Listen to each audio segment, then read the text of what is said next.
When I was young, my childhood was perfect. I was fortunate to be raised in an environment where I was valued and appreciated because my parents were very loving, understanding, and caring. My family came from a line of successful real estate moguls. My grandparents owned a very large housing company, and it was passed down to my father and will soon be in my hands. All my life, I was trained to live my life as my parents did. As young as I was, my parents taught me how to do business, how to deal with finances, marketing, and investments. My mind was so centered on business. On top of that, my family also has lots of businesses other than real estate. My grandmother was an educator and she owns a share in different top universities in the world. Many people would say that I have a perfect life, but despite the wealth and comfortable life that I have, my parents never raised me to become spoiled. Even though they want me to thrive in the same field as them, they also encourage me to seek individuality and growth by pursuing my passion and the things I like. But it just happens that I do love business and I pictured myself becoming a successful businesswoman. On top of that, I grew up in a very healthy environment where words of affirmation and wisdom are very much abundant. My mother Maria always advised me to be empathetic and generous towards others. I could still remember one of the most significant conversations that we have that altered my perception of life. Mom, why is it essential for me to be humble despite our wealth? I asked her as she was brushing my hair softly. She smiled at me. It was so genuine that I could even feel my heart melting. Oh, my dear Sophia, humility is a virtue that brings grace to every aspect of our lives. Our wealth is a gift, but it doesn't define who we are as individuals. By being humble, we show appreciation for our blessings and acknowledge that others' worth is not measured by their possessions. She said it in the sweetest tone. I nodded in agreement. I understand, Mom, but won't people think I'm weak if I don't assert myself? She cleared her throat, put down the brush, and held my shoulders while looking at my reflection intently as she said these words full of wisdom. Not at all, my love. Humility isn't a weakness. It's a strength that sets you apart. It shows that you have the wisdom to recognize the contributions of others and the empathy to understand their struggles. When you treat people with humility, you gain their respect and build genuine connections. So, being humble helps me build a better relationship with others? She nodded and smiled at me once again. Absolutely. People are naturally drawn to those who treat them with kindness and respect. It creates an atmosphere of trust and openness, allowing you to form meaningful connections with others. Remember, true friendships are built on mutual understanding and care. I held her hands resting on my shoulders. I rubbed it gently, feeling her.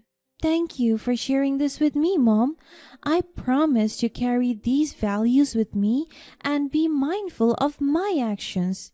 She smiled proudly at me once again. I have no doubt that you will, my dear, and never forget the power of hard work. Our wealth may offer opportunities, but it's your determination and effort that will pave the way to success. Don't shy away from challenges. Embrace them with enthusiasm and do whatever you want to do. Live your life according to your terms.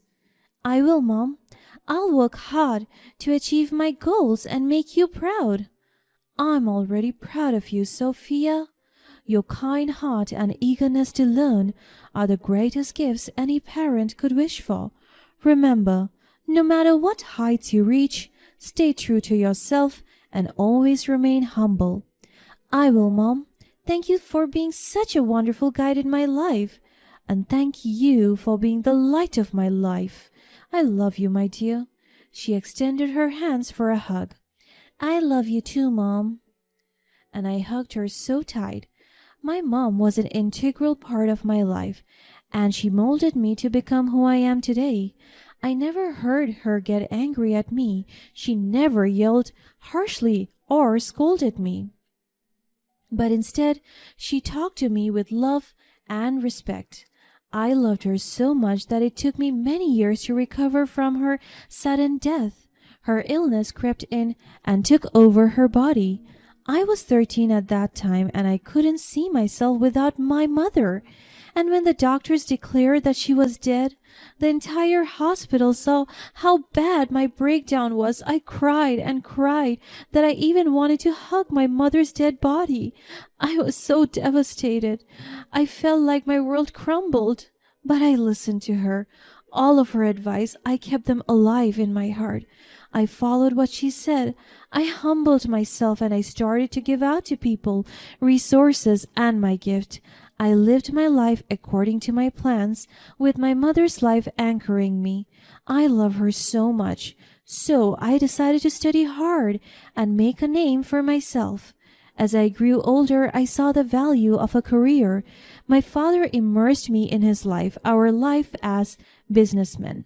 And as I grew older and as I lived out my life in the serene beauty of the province, I had never given much thought to pursuing higher education.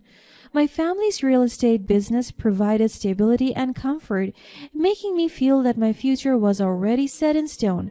The idea of college seemed unnecessary, and I was content managing our family's affair in the tranquil surroundings of our hometown. So, as soon as I graduated high school, I started to focus my attention and exert all my efforts on my business. In the business field, there was no discrimination. They won't criticize me for having no degree. It was all about determination and hard work. However, life has its way of presenting us with unexpected opportunities and challenges. As I watched the real estate market evolve and new possibilities arise, I felt an undeniable urge to explore the vast potential of the city. The decision to move away from the familiar surroundings of my upbringing was daunting, but I knew deep down that I wanted to make a mark beyond the boundaries of my provincial haven. It became my safe space for so long, and I feel like it's giving me the comfort to not see growth. I also want to outgrow my childhood and start living life as an adult. Also, I decided that when I move to the new city, I won't use any of my family's influence to my advantage, but instead I will start everything from scratch and make my way to the top through my efforts. With a mix of excitement and trepidation, I ventured into the city eager to carve out a new path for myself and my family's real estate business. Little did I know that this change would not only alter my professional trajectory but also introduce me to someone who would turn my life upside down. I was establishing my life in the city when I met my husband. His name was James, and he was a man of prestige, holding a coveted master's degree from none other than Harvard. We met through a business meeting. He was a business degree holder, and I was pitching for my real estate business that day. We find each other close immediately. We talk about business until it became sweeter. Our conversations were low-key flirting, and I felt giddy every time we made eye contact. And with no further ado, after 2 months of talking and courting, we started dating. At first glance, he appeared impressive and refined, but it wasn't long before I glimpsed the darker shades of his character. James exuded an air of arrogance, often looking down upon those he deemed inferior to him. I could still remember how badly he talked about his one coworker. Can you believe John's audacity to think he can compete with me in the business world? He's nothing more than a mediocre entrepreneur completely out of his league. I was shocked by his sudden remarks. James, that's a harsh thing to say. John is trying his best, just like everyone else. We should respect his efforts and hard work. He laughed at me as if I said something funny. Respect? For someone who's not cut out for this industry? Spare me, Sophia. Respect is earned. not handed out like candy to anyone who decides to play in the big leagues. But everyone deserves some respect regardless of their success or failures. We shouldn't judge others based on their achievements alone. He laughed condescendingly again. Oh, Sophia, you're too naive sometimes. In the real world, it's survival of the fittest. If John can't keep up, he will be crushed. It's as simple as that. I struggled to find the right words. I never expected him to act like this, and I don't like the way he is speaking. I grew up in a loving family, so words of insults are overwhelming for me. James, I don't agree with you. Success should not come at the cost of belittling others. We can be successful without being arrogant. Oh, you just don't understand how the business world works, do you? It's not about being nice or humble. It's about being ruthless and assertive. Are you dumb? I felt my heart break. No, James, I refuse to accept that. I believe in being ambitious and driven, but not at the expense of kindness and compassion. There is a way to succeed without tearing others down.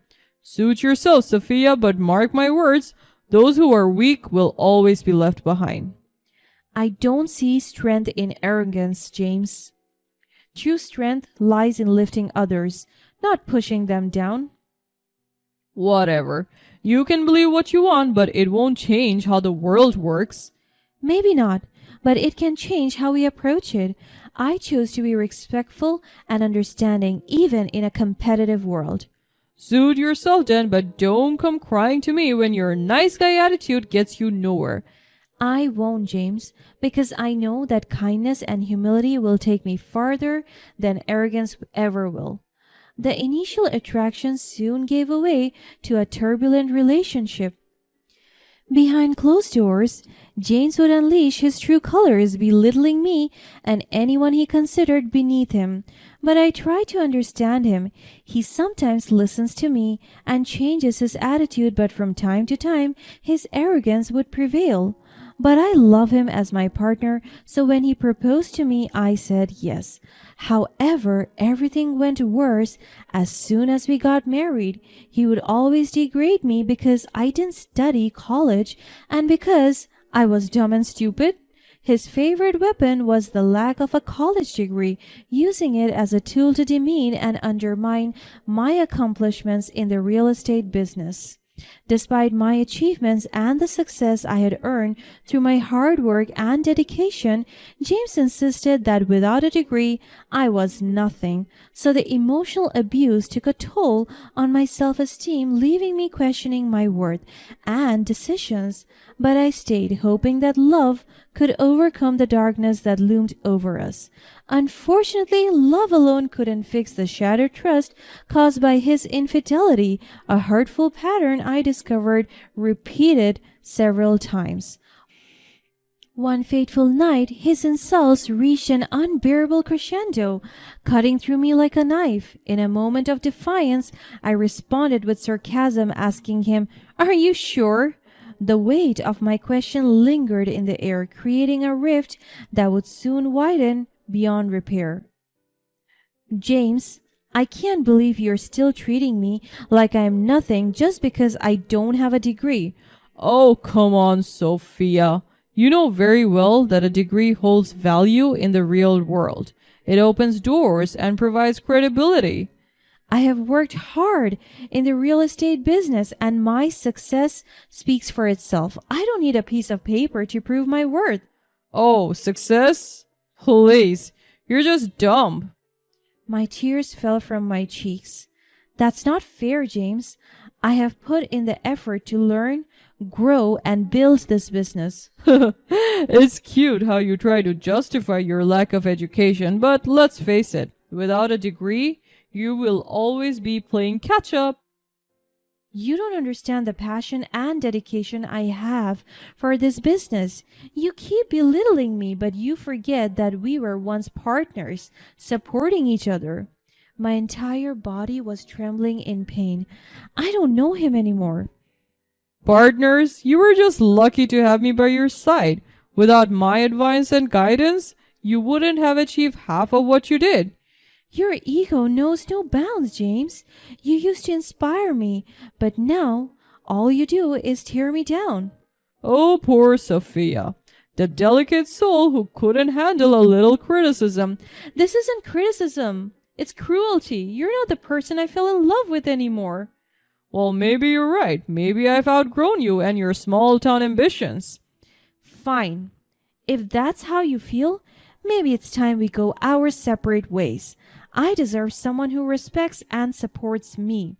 Suit yourself. You'll soon realize you'll be nothing without me. No, James. I'll be everything I need to be. Strong, capable, and free from your toxic influence. Little did he know about the old money background I hailed from, as I had chosen not to flaunt my family's wealth or social standing. The following day I confided in my grandmother, who held a prestigious position as the Chancellor of Harvard University. Her wisdom and influence were unmatched, and I sought her help to free myself from the clutches of an abusive relationship. With a heavy heart, I revealed the painful truth about my marriage to James and the emotional torment I had endured. My grandmother, a fierce protector of her family, took immediate actions. She wielded her power discreetly, ensuring that James's records at Harvard were revoked, rendering his precious degree meaningless. Without the golden ticket that once defined him, James's life spiraled into chaos. He lost his job, his reputation was tarnished, and he found himself facing the consequences of his actions. My revenge wasn't a vindictive scheme. It was an act of self-preservation, breaking free from a toxic cycle that threatened to consume me. As the dust settled, I found solace in my real estate business, which flourished in the absence of James's negativity. My passion and drive for success grew exponentially, and I embraced my independence with newfound appreciation. Beyond my professional achievements, I embarked on a journey of personal growth. I sought healing through therapy, surrounded myself with a supportive network of friends and mentors, and focusing on nurturing my passions, including painting. Art became a medium through which I expressed my emotions, and I held an exhibition that not only showcased my talent, but also raised awareness about the plight of emotional abuse survivors. As the years passed, I transformed from a wounded soul into a woman with strength, resilience, and self-love. My real revenge was not in destroying James, but in rising above his toxicity, reclaiming my identity, and embracing my worth as more than just a degree or title. Today, I stand tall, a testament to the power of resilience and the triumph of the human spirit. My Harvard graduate husband may have once claimed that I was nothing without him, but I have proven that I am everything I need to be. A woman who holds her head high, unshaken by the judgment of others, and fiercely committed to creating her destiny. The road to recovery was not without its challenges, but with each step, I felt stronger and more determined than ever before. Embracing my worth and shedding the shackles of James's abuse became a personal crusade, not just for me but also for others who might be facing similar struggles. Drawing from my own experience, I decided to establish a foundation to support survivors of emotional abuse. I named it Rise Above, a symbol of empowerment, resilience, and triumph over adversity. Through the foundation, we offered counseling, legal assistance, and financial support to those in need. I knew that I couldn't undo the pain I endured, but I could make a difference in the lives of others. As the foundation gained momentum, the media caught wind of our cause, and I found myself sharing my story publicly. It was both liberating and terrifying, bearing my soul to the world. However, I realized that my vulnerability was a source of strength, and my willingness to speak out inspired countless others to find their voices. One particular interview caught the attention of a prominent publisher who saw the potential for a powerful memoir. With the opportunity to share my journey on a broader scale, I decided to write a book. It was a cathartic experience, revisiting the darkest moments of my past while also celebrating the resilience that carried me through.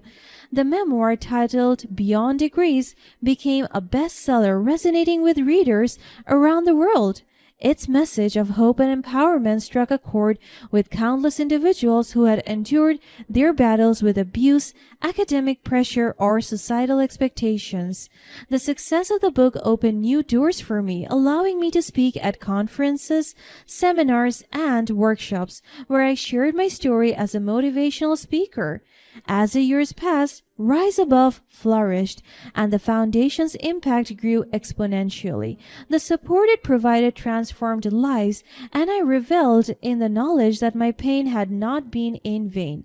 The royalties from my book and speaking engagement further fueled the case, allowing us to expand our reach and help more survivors reclaim their lives. Beyond the foundation's success, my real estate business continued to thrive, reaching unprecedented heights. With a newfound sense of purpose and self-assurance, I spearheaded innovative projects that brought immense success, earning recognition and accolades in the industry. Amidst it all, I found love again, genuine, tender, and respectful. Chris, an architect with a heart of gold, walked into my life unexpectedly. He showed me what true love meant, supporting my endeavors and encouraging me to be the best version of myself. Together, Chris and I dedicated ourselves to philanthropy, combining our resources to create positive change in the world. We supported causes dear to both our hearts, leaving behind a legacy of compassion and empowerment. Looking back, I realized that my journey was not just about revenge or liberation. It was about transformation and embracing the person I had always been, even when others failed to see it. I discovered that my value wasn't tied to titles or degrees, but rather to the love and compassion I shared with others, the impact I made on lives, and the resilience that allowed me to rise above challenges. Today, I stand tall, not as a victim or a survivor, but as a conqueror of my destiny. My Harvard graduate husband once told me that I was nothing without him, but he couldn't have been more wrong. I am everything I need to be and more, a beacon of hope, a champion of self-worth, and a testament to the strength of the human spirit. In the end, I found that the most profound revenge was not in seeking retribution against James, but in becoming the person he could never comprehend, a woman who had turned her pain into power, her scars into stars, and her past into the foundation of a brighter future for herself and others.